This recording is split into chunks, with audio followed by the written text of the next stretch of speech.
courses, I please. got it, Dave. Thank you. Thank you. Ladies and gentlemen, welcome to CVCISO podcast number 76. I'm your host, Andy. Today we have the founder of FR Secure, Evan Francine, Executive Director of Security Studio Academy, Dave Tuckman. And he puts the Don in Jordan, the treasurer of the Minnesota CVCISO chapter. He accepts less money instead of more, Jordan Money Darlington. Jingle bells, jingle bells.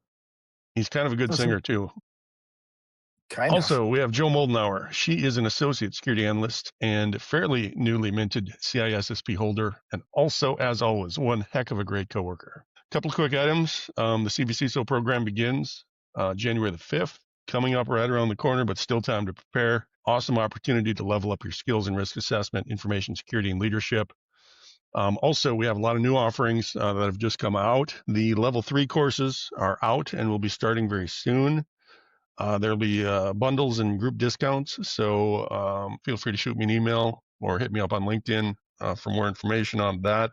And also the API security course is very close to being started here soon, so grab your popcorn. It's going to be a great one. And that is it for coming events. Take it away, ladies and gentlemen. Wow, that was a lot, Yeah, Andy. I was I That's felt what we like That's what we do. it's Did the very hard for me to salesperson stay silent for that long. did the salesperson tell you that your gloves don't have fingers? I got a discount. Why are Cool. there 6 fingers? Yeah, Cool. that's Just didn't want to see you interesting. get taken advantage of. I'm a hell of a negotiator, Dave. You know that. As a friend, I do, yeah. as a friend. So the topic for this. So we're recording this podcast. For people who don't know, we record these a week before you get to hear them live. The date today is the 12th, right? So next week we're still going to end up releasing this before Christmas. We were talking a couple weeks ago. I thank you guys while I was doing what I was doing about what things can we do? What sorts of advice can we give everyday people on how they can protect themselves during Christmas? And I've always thought of this as, you've got the pre-Christmas and then the post-Christmas, because it's not like, okay, I protected myself. I didn't get scammed, while I was shopping this Christmas online or in person, so I can let my guard down. It's like, no, actually, I think you probably need to get it, your guard even more, because one of the things that we give people a lot, for gifts is more technology, right? We get new gadgets, new apps, new whatever. I don't know about you guys, but when I get a Christmas gift that I'm excited about, I can't wait to plug that thing in. I can't wait to see what it does. I can't wait to get those features working. And sometimes I forget about, like, maybe I should configure this correctly. Maybe I should think twice about the information that this thing is sharing with the internet and who it's sharing information with and God knows what else. So you've got kind of in my opinion, you've got kind of the pre-Christmas, like I don't have the gadgets yet, maybe. And then the post-Christmas, like, all right, you got the gadgets. And then even then, I mean, information security, this is a life skill. This isn't a Christmas skill. It's not like, okay, well, I'm good for Christmas. Now I can let my guard down and just go get myself screwed the rest of the year. That's not how this is supposed to work. So I'm hoping that people can take this, the advice that we give them in this particular podcast and other podcasts that you might listen to, these good tips, skills, whatever, and apply them and learn them, make them part of your habit. You know what I mean? The scammers don't go away. They're making billions of dollars. So would you guys agree with that? Yeah. I think that's an awesome perspective, because a lot of what we talked about a couple weeks ago was more the situational awareness of the risks leading up to Christmas, the scams and stuff like that. But to your point, those electronics and how many of those are internet enabled and stuff like that. We didn't get into that. And Yeah. I mean, you can't buy a dumb refrigerator anymore. Like, I just want a refrigerator that just cools my damn food. I don't need you to send me text alerts when I'm low on eggs. And people are all looking for deals too. So they're buying from maybe cheaper, less reputable sources. Yeah. God knows what Totally. their security is, Right. or what kind of stuff they built into it. We all kind of have, not all, but I think most of us have this kind of addiction to blinky lights and things. It's like, oh, this looks so cool. It does this, it does that. And then my wife, who's the reasonable person in our relationship, she'll be like, yeah, that's awesome, but do we need that? I'm like, no. So then why do you have it? You know, what I mean, the more complexity you add to your life, the harder it is to enjoy life and the harder it is to secure it. So she's good. But you hit on my number one tip. Number one, it's not just my number one tip this time of year. It's my number one tip on information security everywhere, all the time. If you ever get asked what's one thing I can do, it is situational awareness. Situational awareness. Pay attention to what's going on. So number one, criminals count on you being distracted. They count on you being distracted. Don't give them that advantage. This time of year, there's so much shit going on. There's so many things going on in, with our finances, you know, families coming. We got to plan, whether we're taking trips or people are taking trips to our place or whatever's going on. There's a million things going on. It's hectic. I think it's a lot easier for me to lose track of where I'm at, what I'm doing, slow down. So distraction is the attacker's number one tool in person. If I were, if I was a criminal on the street, and I were looking for a prime target, I would look for the person who's got their head buried in their cell phone, Right. who's walking down the street with, a piece of toilet paper hanging off their heel that they, they're just too damn busy, too hectic to pay attention to any of that stuff Yeah. because they're a prime target. No, I did totally agree with you, but even as you were talking about, you kind of got my mind going with the gifts that'll be given and received. How much more of them are internet enabled, have some sort of AI feature bundled into it, that situational awareness has to we need to take those sorts of things into consideration as well. For sure. So the rule number one, is slow down, pay attention, be intentional with everything involving your money, your tech, or your personal information. If something feels rushed or pressured, that's your first red flag. That's Mhm. that's what I was just gonna mention too. Is be patient, because I think there's so many times when if something doesn't get done, if you're not able to do it quickly or whatever, you get frazzled. You're just kind of like, oh, and as if you're like trying to buy something online and you're like, oh, this should be quick. I'll just put in here, and then it messes up or something, or then it asks for something else, and you're like, oh man, this was supposed to take a minute. You all of a sudden get this rush of like, what? Oh, you want a credit card number? Fine. Oh, it's not going through. Text it to you. Okay, fine. I just want to be done with this. I just wanted to buy this thing now, and so patient. It's very, very difficult to take advantage of somebody who's using logic. It's really easy to take advantage of somebody who's using emotion. And so notice that in yourself. Like if you feel anxious, if you have some anxiety about purchases that you're doing, take a minute. If you have this fear of missing out, like if I don't click right now, if I don't do this thing right now, I might miss out on this deal. There's only a couple of these things left. Whatever it is, it's the fear, it's the anxiety, it's the frustration. All those things lead to shitty decisions. So take a step back. I mean, there have been times actually when I've noticed that in myself where I'm feeling this way. I'll just put my computer down. I'll go for a walk, uh, play with the dogs. I'll do something else, play piano, and then I'll come back. And I'm in a Mhm. better frame of mind. I'm making better decisions. Actually, the entire experience is better. And so apply that same kind of thing to, when you're doing holiday shopping, holiday planning, anything. We're gonna experience this in real time here. I wasn't planning on this, but at exactly 10 o'clock, I have to try to buy these concert tickets for my daughter. Click on They go on everything. sale at 10 o'clock, and I'm afraid they're gonna sell out. So at exactly 10 o'clock, you're gonna see me mute, and I'm gonna rush to try to buy these tickets. Yeah. And we'll see what happens. If it goes haywire, yeah, I might We'll have not to be. I watch might his have to come face. back here and get some solace. Is it Taylor Swift? We'll have to watch his face. I already got those for me. All right. So number one, situational awareness. Number two, watch out for fake shipping notices, fake charities, and fake deals. And it's one thing for us just to tell you that, right? I don't know if you guys are like me. I've told my mother this, I've told whatever, and you just leave it at that, right? But what is a fake shipping notice, a fake charity, a fake deal? I mean, how can you spot these things? But every December, this time of year, inboxes turn into a minefield. I don't know if you've noticed it in your own mailboxes.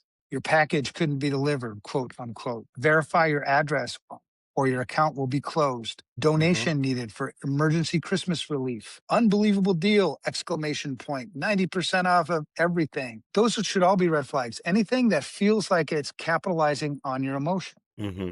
So if I want to identify a fake shipping thing, a fake charity, a fake anything, if it starts with trying to capitalize on my emotions, it automatically has gone into this red flag thing in my mind. And it's not something that I just learned overnight. It's a habit that takes time to build. And that's why it's not just about Christmas, it's about all the time. So the first few times, yes, you're going to need to slow down. Going back to number one, don't rush. Take time. Like, really, what's going on? If it's capitalizing on your emotion, that should be a red flag, and you should investigate it further. The number one rule for like all social engineering attacks for me is I never give out any sensitive information on any communication that I didn't initiate. So, I mean, it doesn't matter if it's a phone call, if it's a text message, if it's an email. If I didn't initiate this conversation, I'm not going to give you any sensitive information, period. So what will have to happen then in my mind when I get an email that's like, because it might be legit. So I get an email that says, oh, blah, blah, blah, blah, blah. And I'm like, I'm not going to, I might click the link. I'm a little more of a risk taker, but I'm not going to give any sensitive information. Afterwards, I'll investigate. And then what I'll do is like, if I think this might actually be legit, I'll just do another conversation on the side. Right? I'll look up the email address of the bank or whatever it is and reach out to them, in another way. Because now I've initiated that conversation. I've initiated this communication. And in that way, I might give out my sensitive information. But the rule of thumb is any communication that I didn't initiate, you're not getting shit from me. But you said you might click the link still? I do, but it's because I think being a security person, I would notice something different than most people wouldn't. I wouldn't suggest you do that for everybody else, probably. Yeah. But that's a great advice, Evan, because it's simple and not technical. It's just more of a quick self-check. Yeah. Any communication that you did not initiate, do not give them anything. A phone call out of the blue, whatever, even if IRS or whoever you think is calling, I'm not giving you any information. Give me a number to call you back, or I'll look up the right number. I'll look up a number, through, Google or something else to try to call you. If you just follow that one piece, like never give out sensitive information, any communication that you didn't initiate, you block all phishing, right? Because if I get this email, I click the link, I go to the webpage and start typing in my username and password. That's sensitive information. I did not initiate this communication. Mm-hmm. You see what I'm saying? The phone calls or the text messages. But that would require us going back to number one, which would be situational awareness. You have to pay attention. It really shouldn't take that much time. I mean, if you get a text saying your package is delayed, I mean, just go over to the Target app and where you bought it and go see. I mean, they should have a notification in there. You don't have to use the link in the text. Well, as a business executive, the one that I get daily are DocuSign requests. Yeah. Like there's some contract I need to go sign or whatever. But in my life, I don't sign any contracts unless Kevin specifically tells me to sign a contract. You know what I mean? So everyone, that's nice because every one of those, but you can set up rules and boundaries for yourself.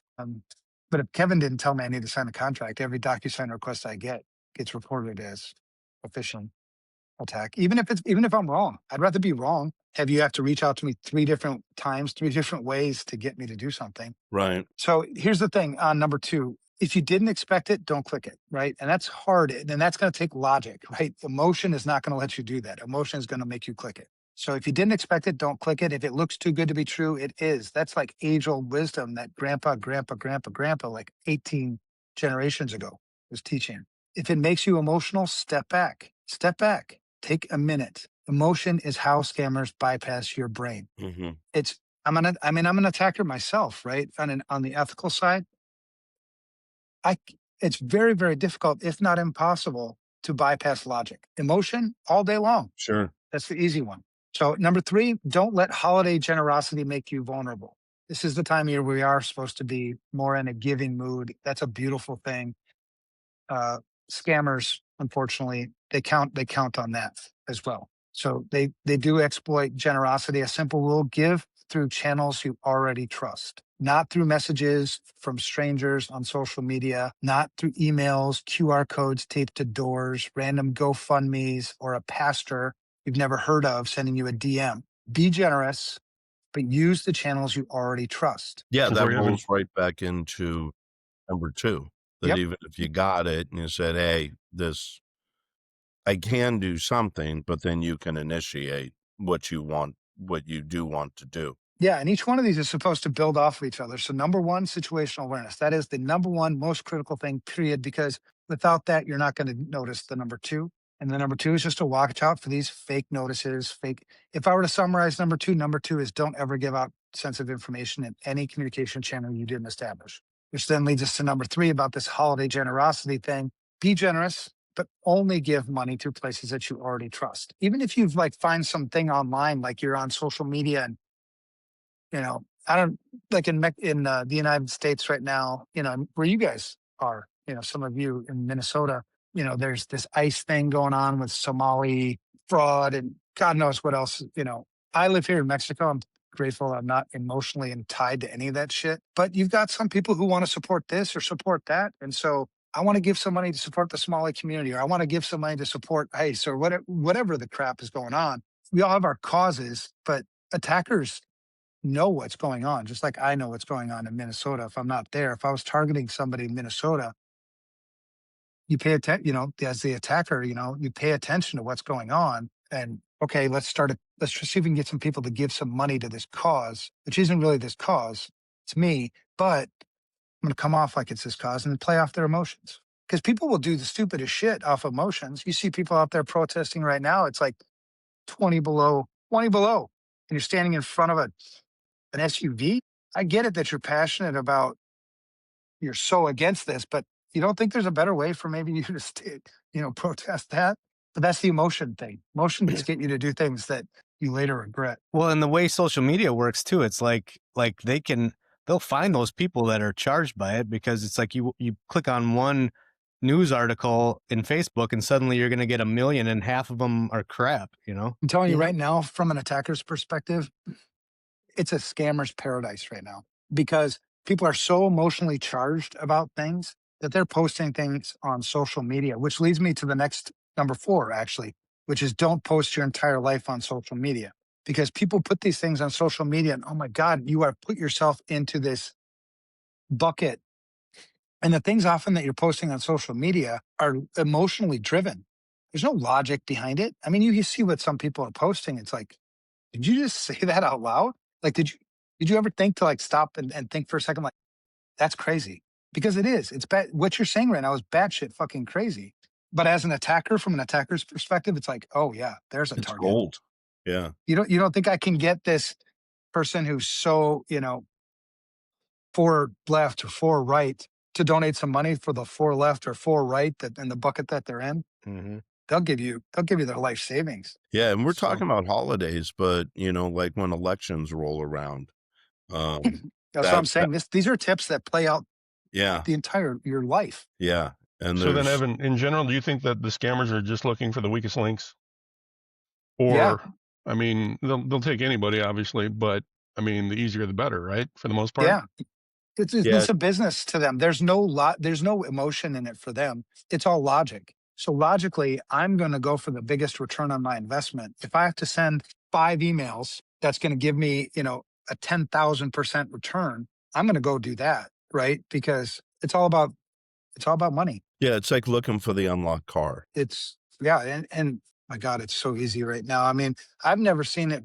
I don't do project work anymore, but I've never seen it be so easy. If I was a scammer right now, man, I would come hang out on my yacht. Actually, fleet of yachts, probably.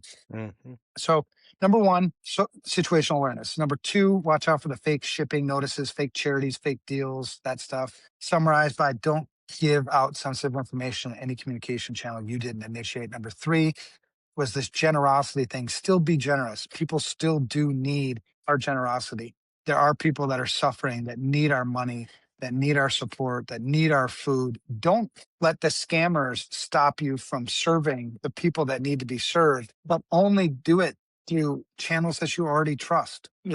We've all got, I mean, I don't know, all of us, but if you don't have any charities or things that you already trust, then do some research and go find them, because you'll be doing this research probably out of logic anyway, as opposed to the email that you just got. That's be Hmm. driven by emotion.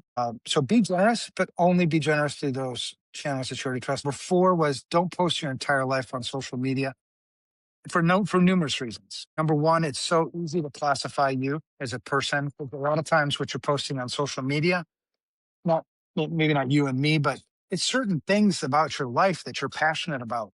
Like I'm really passionate about stamp collecting. I'm really passionate about animals. So whatever it is you're really passionate about, that puts you in a bucket.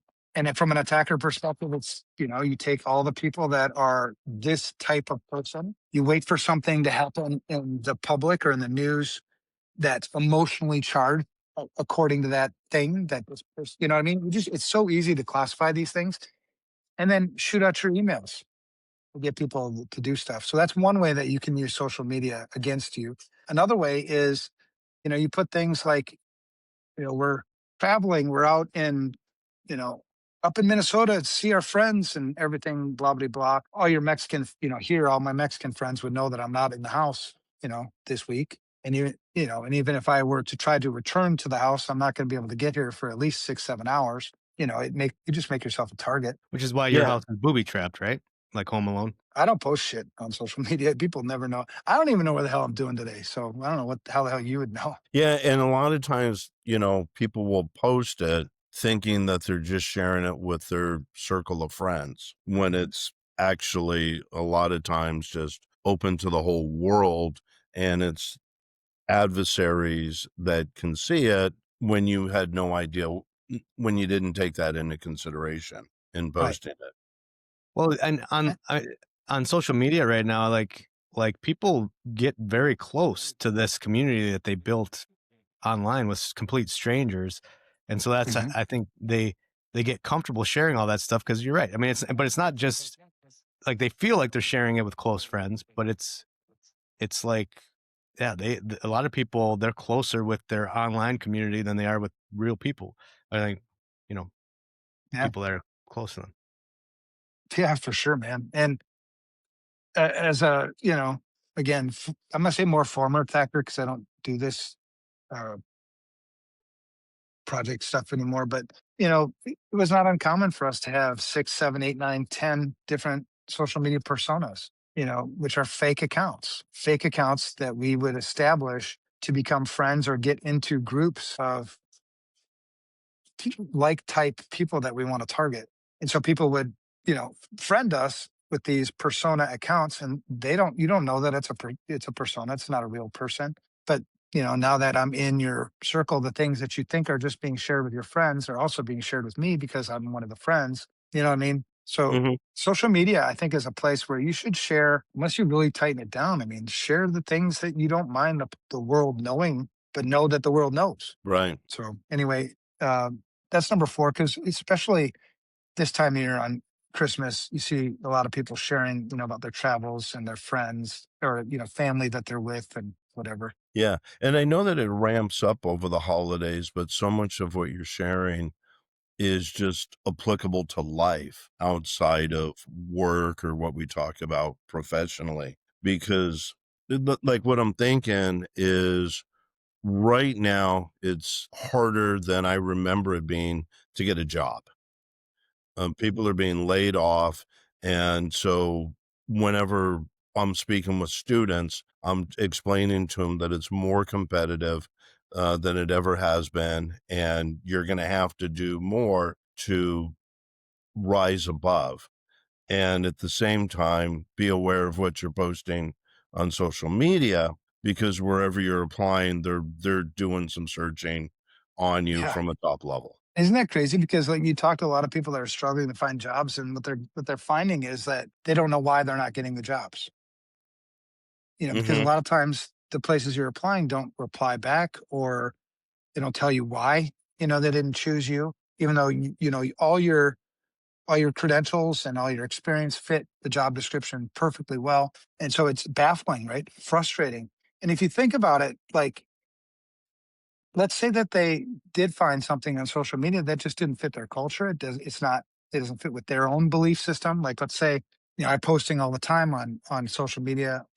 Let's say that I'm posting all the time on social media that I'm Christian stuff, Christian stuff, Christian stuff.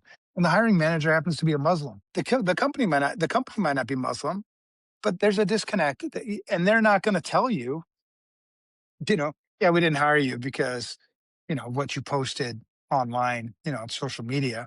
I think if I was applying for a job, I think right now I would maybe just turn off social media, delete social media accounts until you land the job, and then maybe reactivate or something.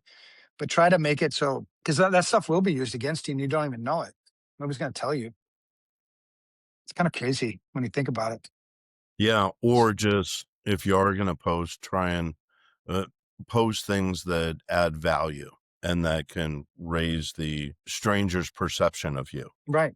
So things about social media, you don't need to share everything in real time. You don't need to post your boarding pass. You don't need to tell the world your house will be empty. Share the memories after you get home. If you want to share those things with your friends and family, fine, share it after. You don't need to share in real time. Protect your home like someone is watching, because someone probably is. This one sounds a little bit, I don't know, like, what's that, like paranoid? But I always feel like somebody's sort of watching. And the thing is, like, criminals love the holidays because people leave town, people fill their house with gifts, deliveries pile up, neighbors stop paying attention. It's a great time. This is the number one time when people are stealing, deliveries that are left on the front door. So think about that. Think about, your deliveries. You can track them, like if you're using Amazon, you can track to see when the deliveries are, going to be expected. Make sure that somebody's going to be home to get those deliveries if they're important enough to you. You could try doing things like camera surveillance, but that's really easy to bypass. I just put a mask on or something, and it's not going to save anything. But, account for that stuff. There is some value in doing shopping in person, because I have the delivery. I'm taking it home. I'm going to put it in a safe place. But when you're leaving the house, just make sure, as much as you can, that you're not just leaving stuff under the Christmas tree. A lot of times people put Christmas trees in front of the window so that you can see it from the street. It's like, wow, this is beautiful. And it is beautiful. But then you put all your gifts under the Christmas tree. The attacker, anybody passerby can see this beautiful Christmas tree, and they can see that all these awesome gifts that they've got sitting, and that there's nobody home. It's just think about those things. One of Don't leave my boxes with expensive items sitting by the trash. You might as well gift wrap an invitation for thieves. my wife's relatives, had their Ring doorbell.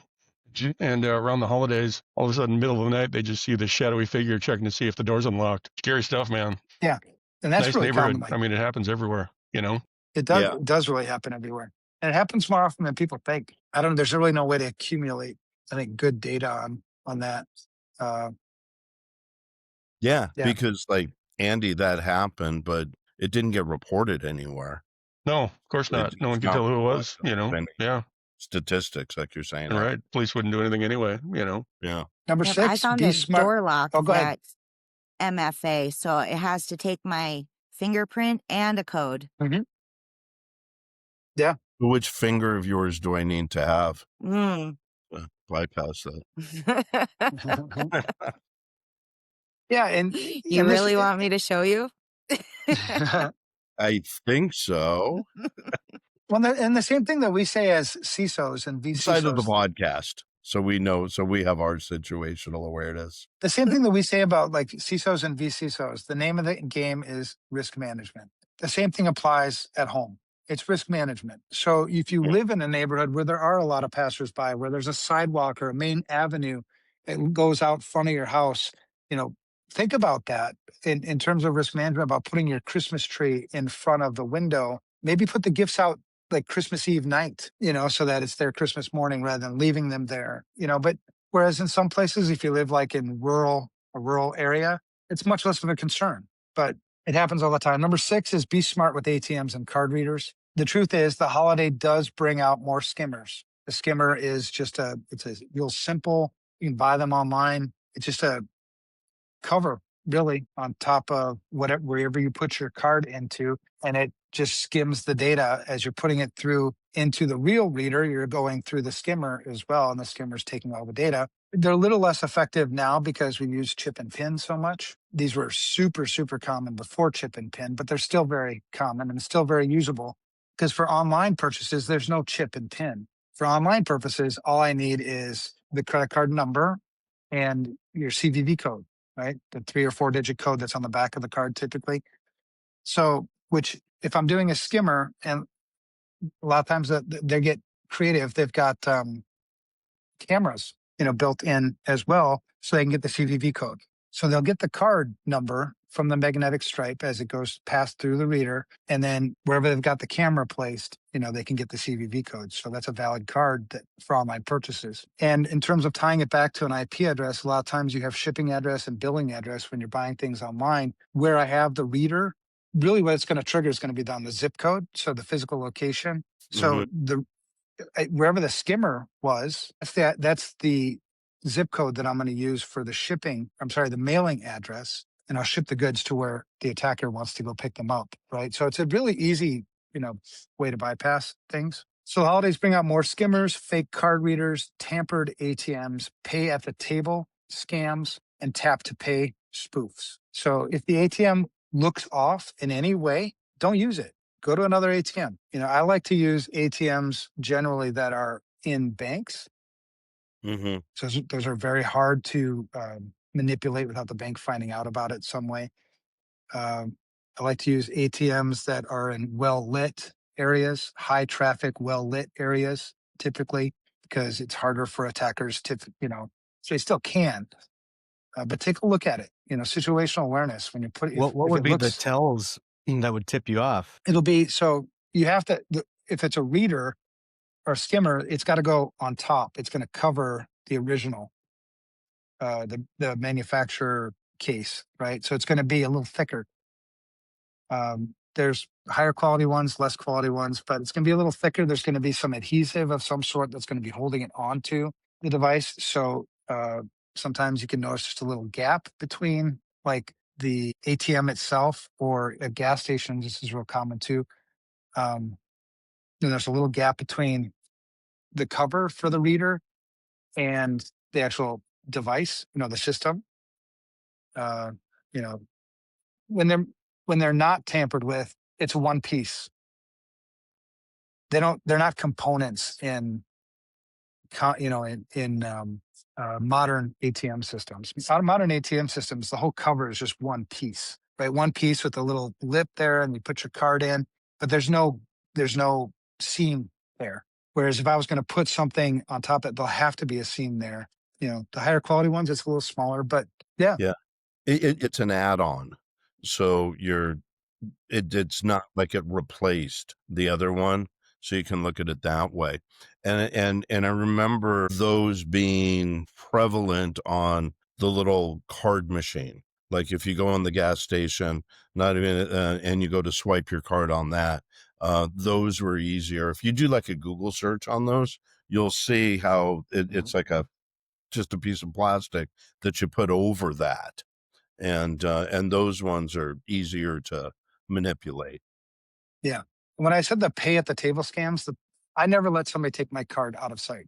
So a pay at the table scam would be, this is really common in like restaurants. So, the waiter or waitress, comes to pay your bill, you give them the card, and then they take the card away, and then they come back and you sign. I won't do that. And sometimes it causes, uncomfortableness at the table. But and a lot of restaurants are waking up to this and realizing that this is a potential scam area. So they come with those mobile readers a lot of times now, the mobile.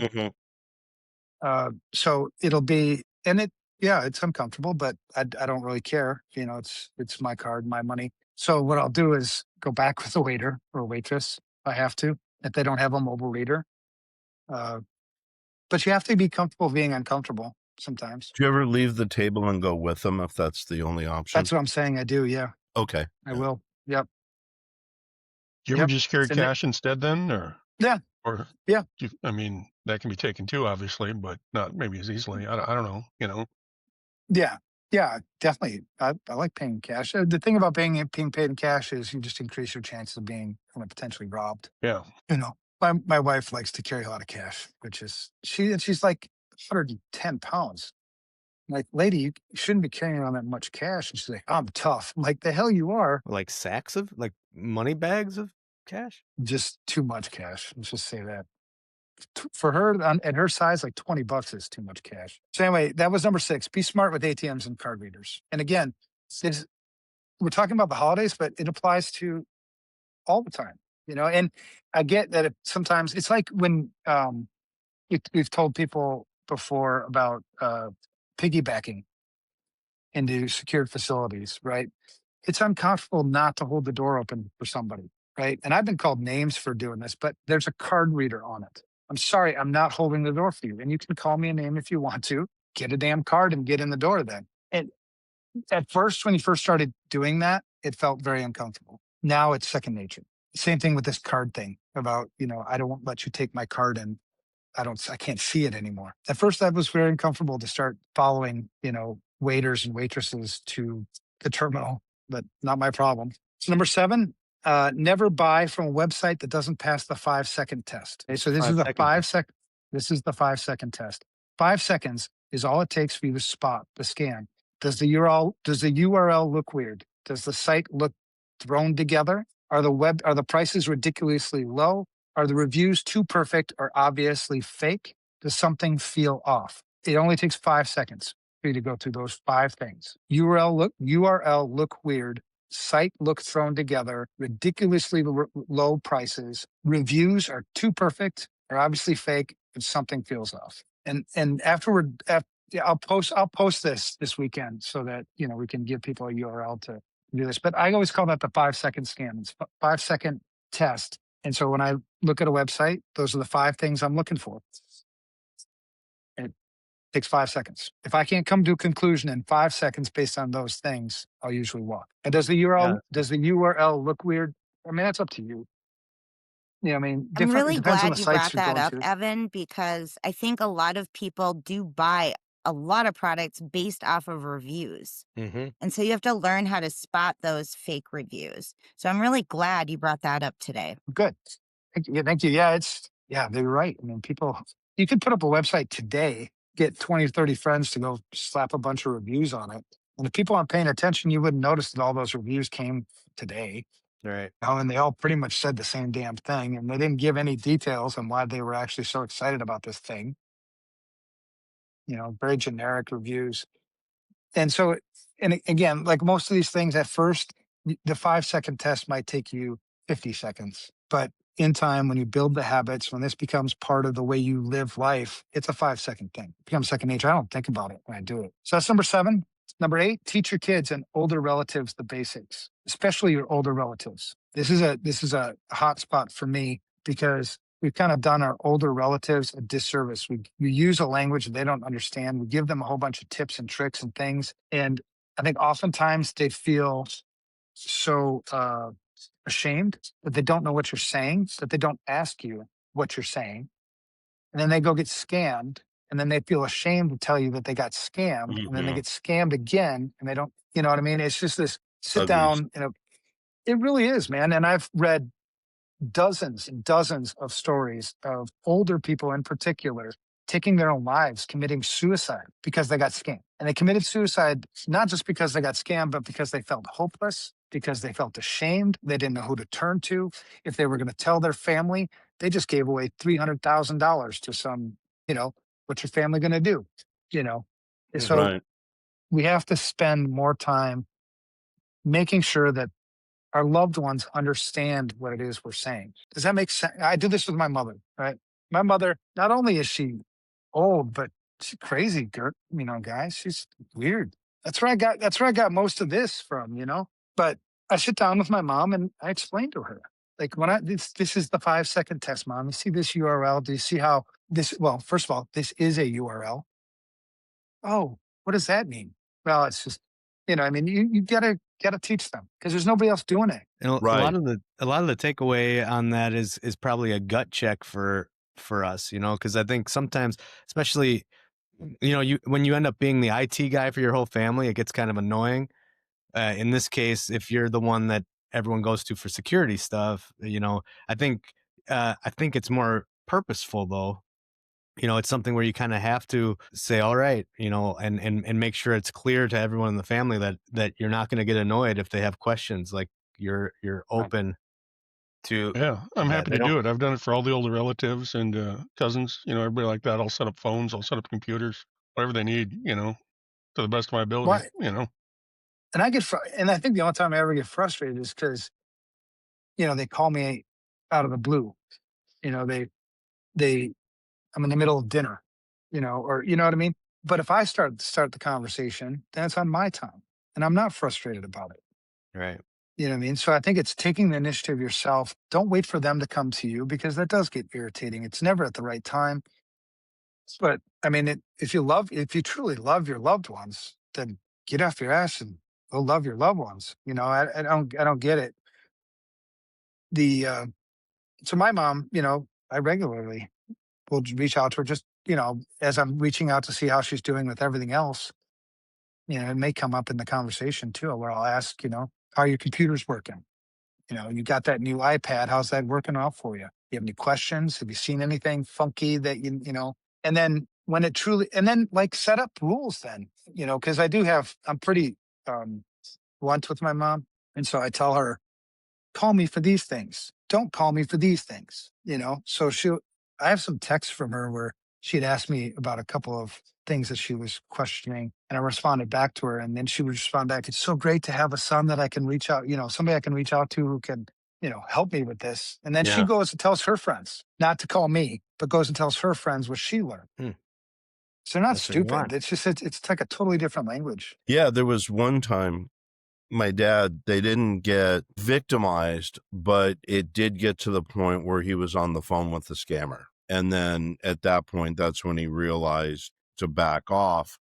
And and dad worked in DoD stuff.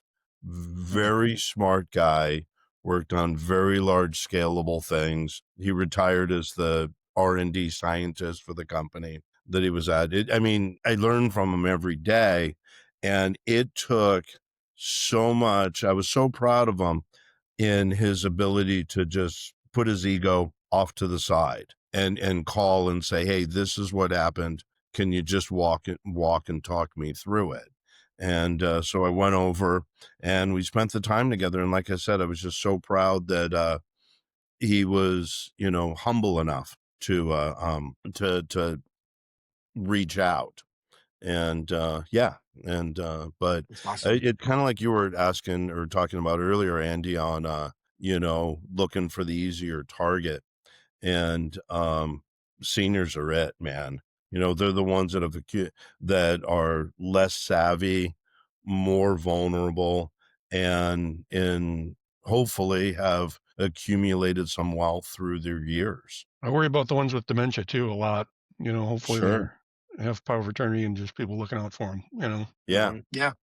Yeah. It's our job, man. It's our our this generation. It's our generation. We're supposed to be looking out for our Yeah. It's a elders. weird American culture thing. I think there's other cultures where the generational family stuff is much closer. Yeah.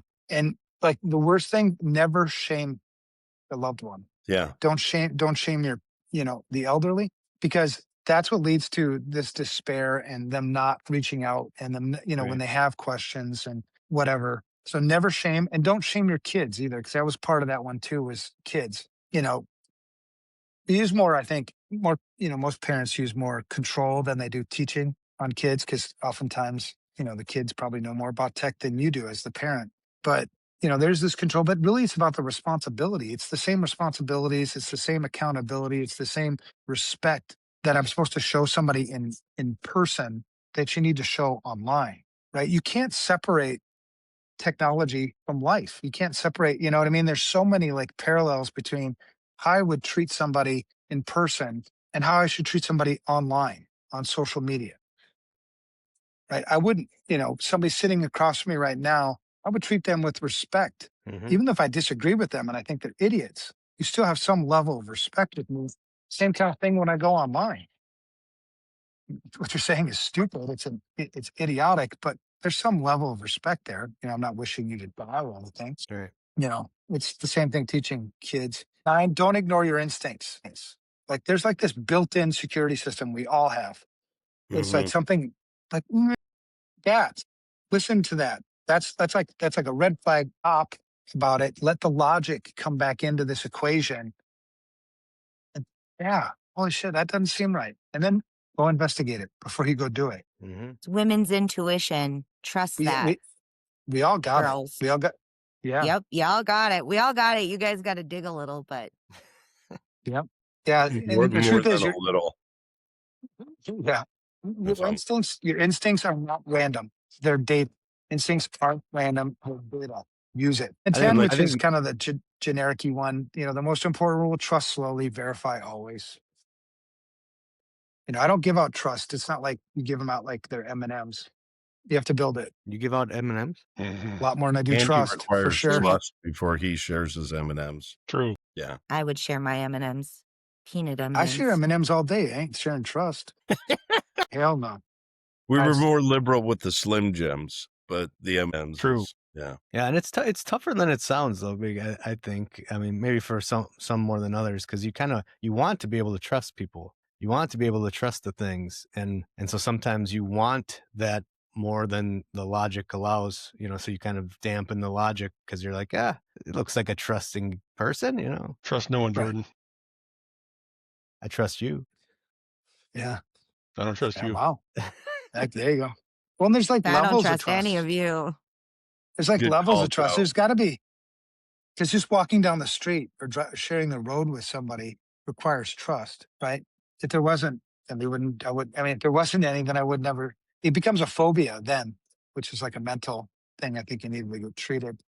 But levels of trust, right? And people earn these different levels of trust as you go. And it's always easier to earn it than it is to disearn it. It's a self-protection thing. Anyway, that's all I got for those. And like I said, I'll post those. It'll be in a Christmassy thing for people. I'll post that this weekend. But these are one of the things I want people to focus on this Christmas that maybe they haven't focused on in previous Christmases. Is every year the security community puts out all this, how not to get scammed this Christmas time. And you need to transition from that, how not to get scammed this Christmas time, to how not to get scammed, period. It's Right. not about just Christmas time.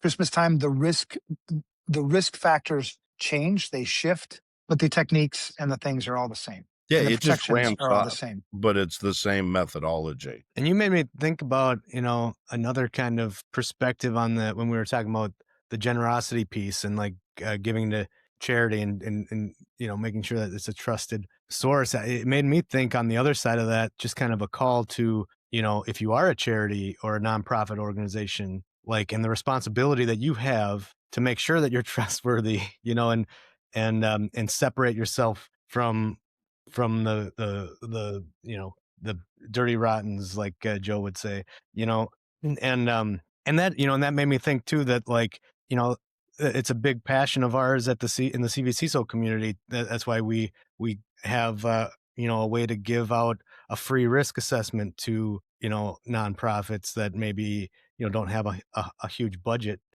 And so, I mean, if you know a nonprofit or a charity that wants to do things right, but doesn't have a lot of budget, you could have us come in and at least show you where your most significant risks are, and then you can allocate your budget accordingly in the future. Either allocate budget accordingly in the future, or one of the best ways to establish trust is transparency.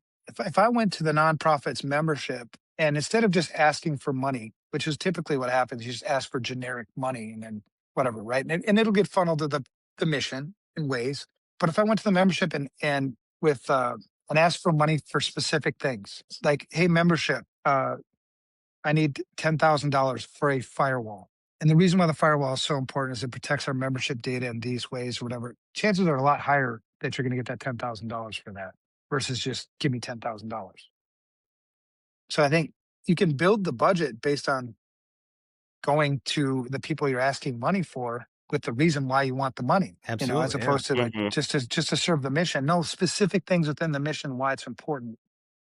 Um, yeah, that would go a long way towards at least getting money from me. Yeah, I want to know where my money's going. And so, to your point about getting a free information security risk assessment, well, number one, it's free.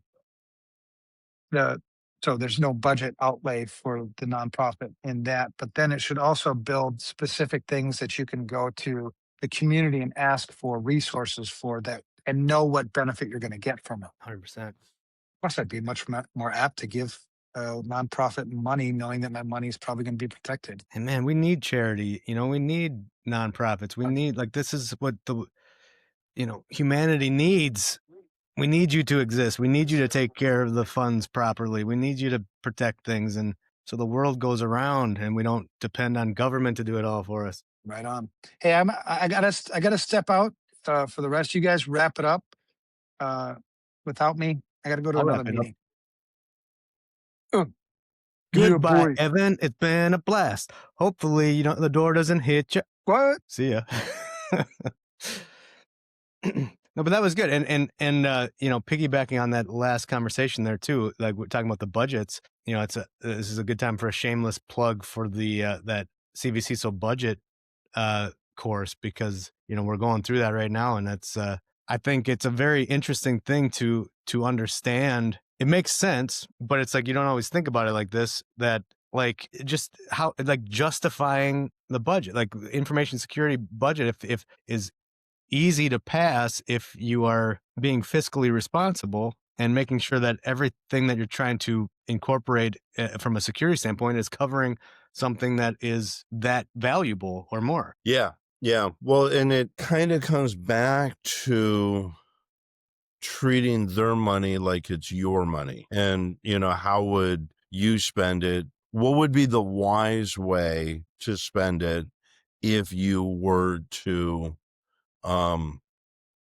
if it were your organization? Because if you can do that, then it's very easy to be transparent. You're going to believe in what you're saying more, and you're looking at it through their lens better. I think this isn't a political statement by any means, but fiscal conservation is very important.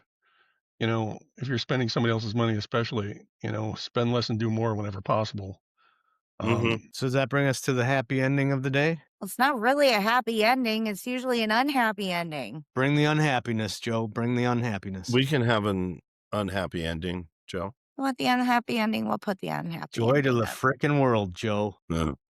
Yeah, exactly.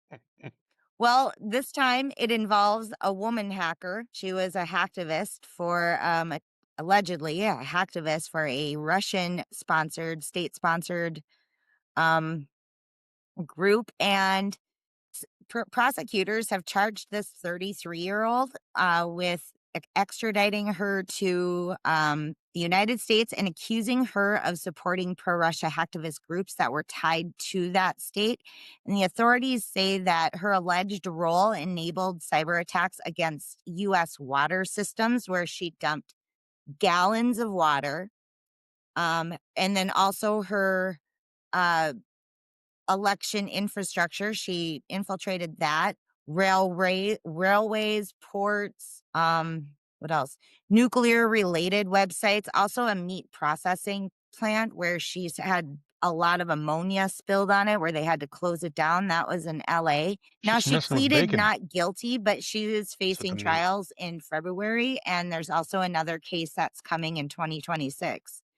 So the court filings listed her internet name as no name 07, and they operated that using a built custom DDoS tool. And then they recruited a ton of volunteers to disrupt the government agencies and the infrastructures. And the prosecutors here in the U.S. are alleging that the cyber army of Russia reborn, or what they're saying CARR, it was founded directly from Russia's military intelligence.